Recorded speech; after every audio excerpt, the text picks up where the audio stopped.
Muy buenos días amigos, pues ya es miércoles 5 de abril, llegamos a la mitad de esta Semana Santa, llegamos a este miércoles que en la liturgia de la iglesia lo que corresponde a ser diferente a las demás celebraciones es la recepción de los santos óleos. También hay una breve ceremonia en la que en la misa se van llevando los óleos que fueron bendecidos y consagrados según corresponda en la misa crismal con el obispo. Estos ahora se llevan a las parroquias para que tengan los óleos con los cuales se van a ungir a los enfermos, se van a ungir a los bautizados y se va a ungir a los confirmados. Estos óleos en la misa, un ministro va explicando mientras el óleo se va pasando y poniéndolo en una mesita al frente, van explicando para qué es, qué significa cada uno de estos óleos y para qué es. Esto es lo que es diferente. Ya mañana empezaremos con el Triduo Pascual, mañana empezaremos ya con la parte fuerte de esta Semana Santa. Pero hoy el profeta Isaías, capítulo 50, versículos del 4 al 9, sigue siendo figura del siervo de Yahvé y sigue siendo figura de Cristo. Ahora sigue presentándolo como el siervo doliente, aquel siervo que sufre como Cristo va a sufrir. Pero en medio del dolor y del sufrimiento aparecen también las palabras de aliento y de consuelo y también de confianza, porque dice el profeta: el Señor me ha dado una lengua experta para que pueda confortar al abatido con palabras de aliento. Esto es bien interesante porque llevar palabras de aliento al abatido en general, pero también habla de cómo Cristo recibe esas mismas palabras de aliento en la cruz. Dice: mañana tras mañana el Señor despierta mi oído para que escuche yo como discípulo. Y es lo que nosotros cada día hacemos. Escuchar esta palabra que yo trato de explicarles, escucharlas con oídos de discípulo, no con oídos de alguien que está nada más escuchando una noticia pasajera, sino de alguien que está hablando de lo que sabe, de lo que conoce. Y también es figura del siervo doliente porque el mismo profeta sabe que para él no va a ser fácil, va a tener persecución, va a tener ataques incluso de sus propios amigos. Por eso dice: ofrecí la espalda a los que me golpeaban, la mejilla a los que me tiraban de la barba. No aparté mi rostro a los insultos y salivazos. Eso lo dice por sí mismo, pero también lo aplicamos a esa figura de Cristo, cómo desde que lo aprenden lo van maltratando, cómo lo insultan, cómo lo golpean. Esto es figura de Cristo. Pero les decía, no solamente aparecen esas palabras de aliento y consuelo, aparece también esa confianza, porque dice, pero el Señor me ayuda. Por eso no quedaré confundido, por eso endurecí mi rostro como roca y sé que no quedaré avergonzado. Sabe que tiene a un Dios cercano, a un Dios que está siempre cerca de él para hacerle justicia y para sentirse, aquí se presenta incluso un tanto envalentonado el profeta. ¿Quién luchará contra mí? ¿Quién es mi adversario? ¿Quién me acusa a que se me enfrente? ¿Por qué tiene la desfachatez de decir eso? Dice, porque el Señor es mi ayuda. ¿Quién se atreverá a condenarme? Esto es algo, como les digo, que es figura del siervo doliente, que es figura, habla de Isaías, pero que eso también se traspola a nosotros.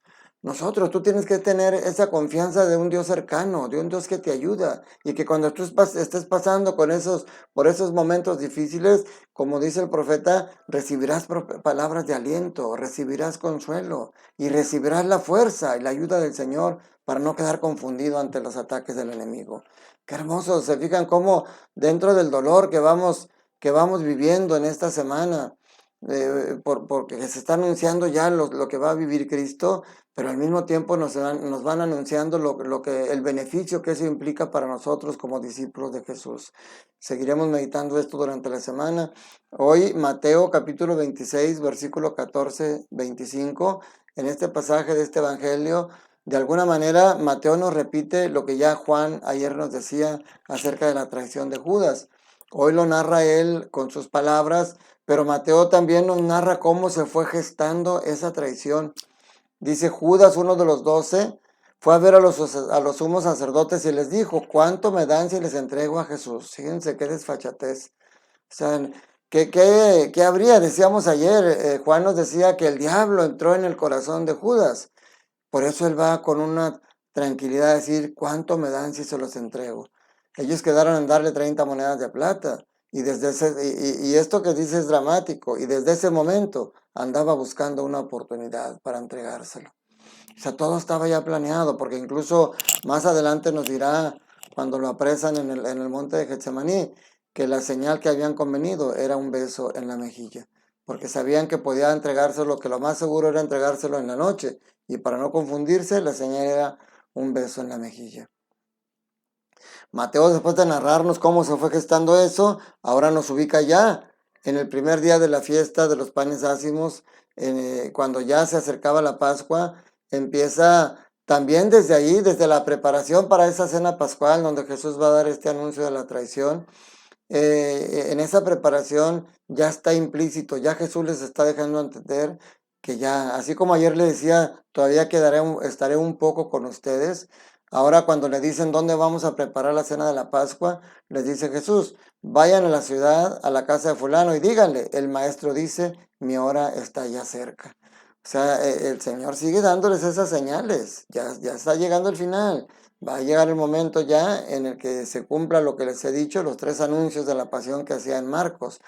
Y ahora ya nos narra Mateo ese momento cuando Jesús anuncia la traición de Judas. Dice, ya estaban en el cenáculo, sentados a la mesa con Jesús, y mientras cenaban, fíjense, en esa charla que cuando tú cenas con amigos, estás siempre hablando de cosas padres, de las experiencias, estás disfrutando eso, Jesús de repente les dice, yo les aseguro que uno de ustedes va a entregarme. Y como les decía, aquí hay una diferencia entre la versión de Juan y la versión de Mateo. Juan nos decía que Pedro le dijo a Juan que le preguntara a Jesús quién fue. Y aquí dice que todos le empezaron a preguntar uno por uno, ¿acaso soy yo, Señor? Y si ayer nos decía que Jesús le dijo a Juan en lo secreto, aquí, cuando todos están preguntando, ¿acaso soy yo?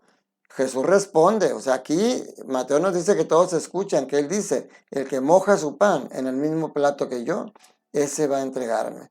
Pero luego dice algo muy duro y es increíble cómo cuando el diablo entra en tu corazón, no te hace ver con claridad ni escuchar con claridad las cosas. Porque Jesús dice, el Hijo de Hombre va a morir, como está escrito en él, pero ay de aquel por quien el Hijo del Hombre va a ser entregado. Más le valiera a ese hombre no haber nacido. Y después de haber escuchado esto, Judas tiene el cinismo de preguntarle, ¿acaso soy yo, maestro? Y Jesús le responde, tú lo has dicho. Podemos ver ese cinismo en las preguntas de Judas. Pero sabemos que eso es porque el diablo ya estaba metido ahí. Y esa es una gran enseñanza para ti y para mí. Por eso el Papa Francisco dice, con el diablo no se dialoga, porque el diablo te confunde. El diablo te hace ver que no escuches realmente lo que estás oyendo y que no veas lo obvio y lo evidente que quizá todos los demás discípulos vieron, menos Judas. Porque cuando le dice, tú lo has dicho, Juan nos decía que le dice lo que has de hacer, hazlo pronto. Y que en ese momento Judas sale para ir ya a ponerse de acuerdo con los sumos sacerdotes para ir a aprender a Jesús. Qué tremendo.